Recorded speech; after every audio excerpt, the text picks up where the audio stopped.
Zdravstvujte učiteľnice môjho prvého rozhovoru na tomto kanáli Viktorové videá. A máme tu special hostia, dneska tu áno rozhovor s Ice Walkerom, takže dobrý večer. Zdravstvuj. Dobre, tak ti dám otázku number one, takže ako sa voláš v skutočnosti?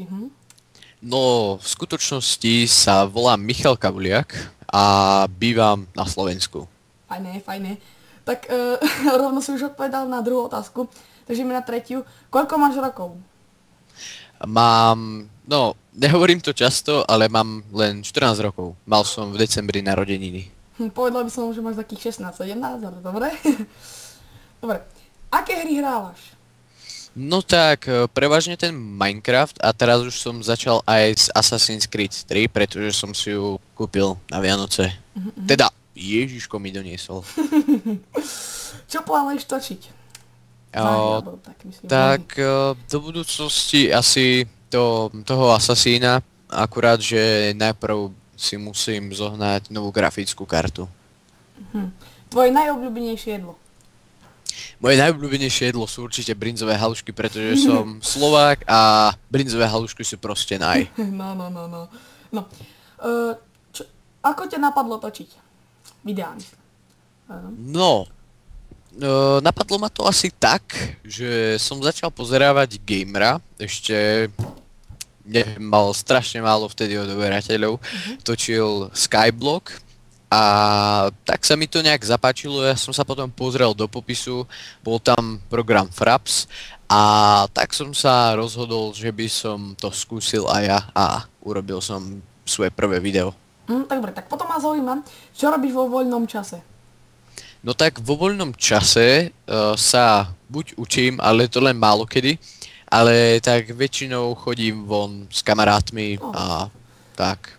Čo by si zmenil na YouTube, keby si mohol? YouTube tak. No, na YouTube by som asi zmenil tie kanály, pretože nevidí sa mi, keď tam hore je len taký strašne malý banner, mne sa videlo, keď bolo aj po stranách. To bolo úplne super. A ďalej asi by som zmenil tie autorské práva na hry, pretože to sa mi strašne vidí. No. Čo odkážeš svojim hejtrom? Tak, mne sa nezdá, že by som mal ani tak moc veľa hejtrov, ale tak ja ich ani neriešim. Nech si hejtujú, keď ich to baví. Koho odoberáš na YouTube? Tak, mám v odberoch Henkyho, Gamera, Exploiteda, Menta a to je tak všetko. Tak dosť. Akú hudbu počúvaš? Tak počúvam dubstep a potom ešte klasiku a ľudové piesne, tie sú super. No, tak ako to asi aj keď vypočujem, ale tako ma to sa mi neláka. No, ideme ďalej. Dal si takedy takomu dislike, pravdu? Jasné, že som dal. Môžem povedať aj jeho meno. Volá sa Michal PPZ a odkazujem mu, že je to gay. OK, tak. Akých youtuberov pozerávaš? Ako myslím, zahraničí alebo proste takých? No, zahraničných ani tak moc nie, tí ma už omrzeli, ale teraz asi tak tú československú YouTube scénu skôr. A teraz som máme special otázku pre Henkyho, takže máš dakedy chuť zabiť Henkyho od nervov?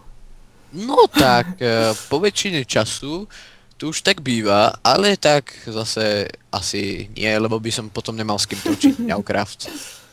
No. A tak dobrý je. Takže ideme na ďalšiu otázku. Čo som chcel? Pane Bože, to je katastrofa. No, dobre. Potom, čo by si radšej dal? Energeťák alebo mlieko? Čo z toho by si vybral? Asi by som zobral mlieko, nalial by som do ňoho energiťák, pretože mlieko obsahuje strašne veľa tých vitamínov a energeťák zase energiu, takže by som to zmiešal a bolo by to úplne superový niečo, zmiešanina. Čo by si ešte zmenil na škole také, čo viem, učiteľky alebo rôzne? No, asi školu. Celú, kompletne, že? Áno. No, tak fajne. Tak ja ti ďakujem za rozhovor, za to, že si našiel čas. Čiže si je troška kratší, ale ďakujem. Takže určite dajte aj z Walkerovi odber. Pozerávajte, je to fakt super let's player, dajte mu hneď like, tomu daj dislike, tak si vás nájdem a rozstrieľam vás. Nie, zabijem vás nabíjačkou od mobilu, takže pozor na to. Takže ďakujem Henky. Sorry, Ice Walker a čau čau. Ahoj.